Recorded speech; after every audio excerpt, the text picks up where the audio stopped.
Hey guys, this is Daniel over at dronesinhawaii.com going over another section of the Part 107 exam. Today we're going to be going over the phonetic alphabet and radio frequencies. So let's get started. Simply put, radio is the primary mode of communication between pilots and air traffic control. Pilots need to self-announce or announce that they're going into controlled airspace, and ATC needs to know exactly what airplane is doing so. So they use radios. More importantly, they use radio frequencies, and these are the ones that you're supposed to know for the Part 107 exam. The first one is Ctaf. Ctaf is a radio frequency that's designated to a particular airport, and this is the primary mode of frequency that each pilot uses in order to announce to that particular ATC where they are, where they're going, authorization, everything of the sort.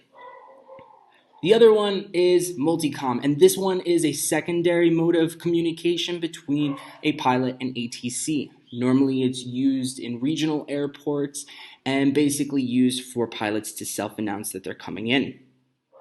Regardless, it is confusing for pilots and ATC to communicate through radio, so they need to be crystal clear as to what is being said. That's why the phonetic alphabet has been created, in order for each letter to be as crystal clear as possible as to what is being said. For the sake of your exam, you should know each one and be familiar with what each letter is represented by, so I'll go over them right now.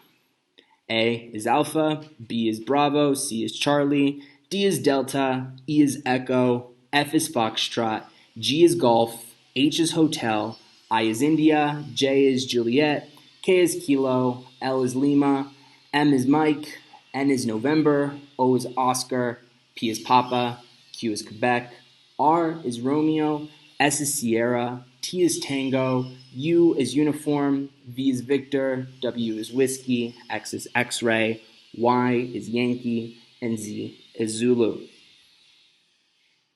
This has been another section of the Part 107 study guide. Hope you guys liked it. Have a great day.